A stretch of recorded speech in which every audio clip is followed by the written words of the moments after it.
200 na manok.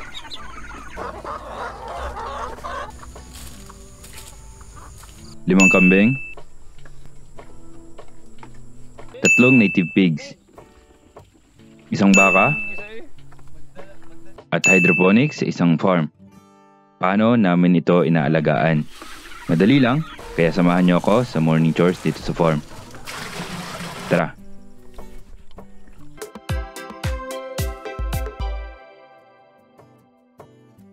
Napakaaga pa at napakaganda din ng umaga. Ngayong araw, makakapag morning chores ulit ako. Full morning chores. So ipapakita ko sa inyo kung paano natin inalagaan ang 200 natin na mga manok, 5 kambing, 3 baboy, 1 baka, at syempre yung ating hydroponics na produce natin dito ay lettuce. Tara! Nagsisimula kami sa pagkakarga ng tubig sa tricycle. Unahin natin ang batch 23 sa grower house. 130 heads na nasa grower house pa natin. Lahat ito ay DH53 o Rhode Island Red. Napakarami at napaka-healthy nila, di ba? Hugasan natin yung bell waterer. Lalagyan natin ng feeds itong ating mga bulk feeder. Linisin lang natin ang kauntian. Ubos na ubos ang feeds nila. Kaya may kaingayan sila dahil gutom sila. Siya, sige, sugod. Lahat naman ay sumugod. Ibig sabihin, okay naman silang lahat. Tubig naman. Hugasan natin ang mga bell water. Binanlawan ko rin ang bulk feeder at nirefillan ito. Napakalaking tulong talaga nito dahil hindi na natin kailangan mag-refill ng tubig. Kumbaga, pag naubos na ang tubig sa bell water, meron pa rin sila sa mga nipple waterer nila. Nang isabit namin ang mga bell waterer, napansin ko masyado nang madumi ang rice hull sa grower house. So medyo napansin ko na ang dumi na ng rice hull nila. Dami ng ipot, so top up tayo. Pinagtataas ko ang mga feeder para naman hindi mahirap mag-top up. Pinantay lang namin ang kauntian ng rice hull dahil naiipot sa isang side kasi kinakaykay ng mga sisiw at napupuruhan ng mga basa ang mga side na manipis. Okay, top up tayo. 3 sako lang siguro, okay na yan. Kagulo naman ng mga sisiw eh, takot na takot. Pero mamaya ay tuwan-tuwa yung mga yan sa paghahanap ng palay na natira dito sa nilagay namin na rice hull.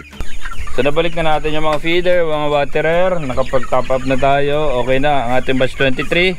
Okay na ang ating 130 na Rhode Island Red dito sa ating grower house. Doon tayo sa ating layers 2. Pero magkarga muna tayo ng mga feeds. So meron tayong dalang feeds ng ating layers 2. So meron tayo ring cattle feeds para sa ating bakat kambing. Tapos meron tayo sa baboy.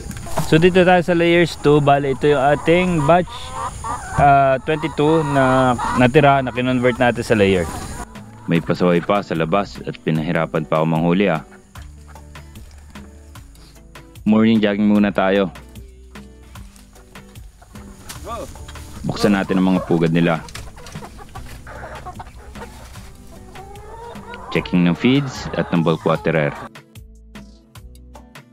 Refill ng feeder. Kagulo naman eh.